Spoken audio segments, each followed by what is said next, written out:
बिहार में 2025 के विधानसभा चुनाव में अब रफ्तार नजर आ रही है।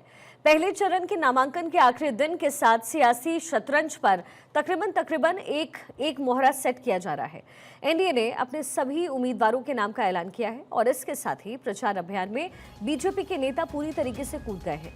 चुनाव के लिए बीजेपी ने कारपेट बॉम्बिंग की तैयारी की है, यानी कि सभी दिग्गजों को मैदान में उतार देना, और इसकी शुरुआत 1-2 दिन पहले से ही हो चुकी है। गुरुवार को उत्तर प्रदेश के मुख्यमंत्री योगी आदित्यनाथ ने मोर्चा संभाल लिया और दानापुर समेत कई जगहों पर उनकी रैली थी। रैली में विपक्ष को निशाने पर लेते हुए योगी आदित्यनाथ नजर आए। क्या कहा था, सुनवा देते हैं। आज जब बिहार को पहचान मिल रही है तो आपकी इस पहचान को फिर से धूमिल करने के लिए कांग्रेस और आरजेडी ने एक सगोपा छोड़ा है कि विकास नहीं बुर्का चाहिए।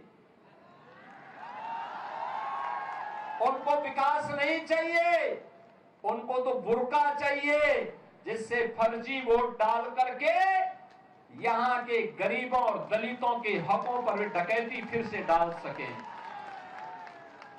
बहनों और भाइयों, ये बिहार के चुनाव में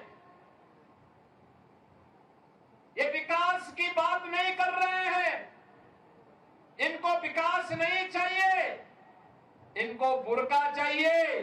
फर्जी वोट डलवाएंगे लेकिन चेहरा नहीं दिखवाएंगे। मेरे सहयोगी सर्वेश इस समय ग्राउंड जीरो पर बने हुए, उनका सीधा रुख करते हैं। सर्वेश, लगातार पॉलिटिकल पार्टीज कोशिश कर रही है, लेकिन सबसे बड़ी बात यह है कि बीजेपी के पास मजबूती है उन लोगों की जो धरातल पर उतरते हैं तो लोग उनके साथ चल निकलते हैं, जिसमें एक है योगी आदित्यनाथ और गृहमंत्री खुद अभी वहां पर मौजूद हैं।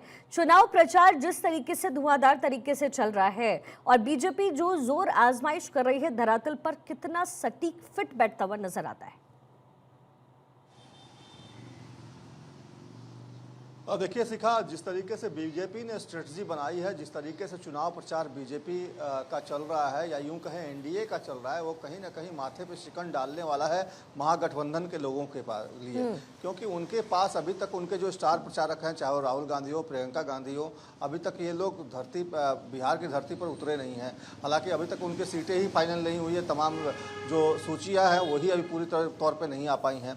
तो ऐसी परिस्थिति में देखिए वहाँ पे एक खालीपन, एक सूनापन दिख रहा है। हालांकि प्रत्याशियों में भी, जो उनके प्रत्याशी हैं उनमें भी काफ़ी एक तरह से कहें तो असमंजस की स्थिति दिखने को मिल रही है, क्योंकि वो लोग भी चाहते हैं कि उनके स्टार प्रचारक लालू प्रसाद यादव, तेजस्वी यादव और कन्हैया कुमार, राहुल गांधी, मल्लिकार्जुन खड़गे, प्रियंका गांधी, सोनिया गांधी जैसे ये जो बड़े नाम हैं महागठबंधन के, वो इस वक्त बिहार में होने चाहिए। और बिहार में जिस तरीके से बीजेपी कैंपेन चला रही है, जिस तरीके से पुष्कर सिंह धामी आ रहे हैं, योगी आदित्यनाथ आ रहे हैं, मोहन यादव आ रहे हैं, गोवा के मुख्यमंत्री आ रहे हैं, तो तमाम जिस तरीके से बीजेपी ने एक तरह से रणनीति बनाकर अपने स्टार प्रचारकों को बिहार में उतार दिया है, उसको देखते हुए कहीं ना कहीं महागठबंधन में एक खालीपन, एक सूनापन देखने को मिल रहा है। और निश्चित तौर पे उनके कैंडिडेट में भी इस बात को लेकर असमंजस है। हालांकि आने वाले दिनों में इस खामी को दूर करने की कोशिश जरूर महागठबंधन की तरफ से होगी, लेकिन ऐसा लगता है कि बहुत देर हो चुकी होगी, क्योंकि पहले चरण के लिए नामांकन की प्रक्रिया आज समाप्त हो गई। और ऐसी परिस्थिति में देखिए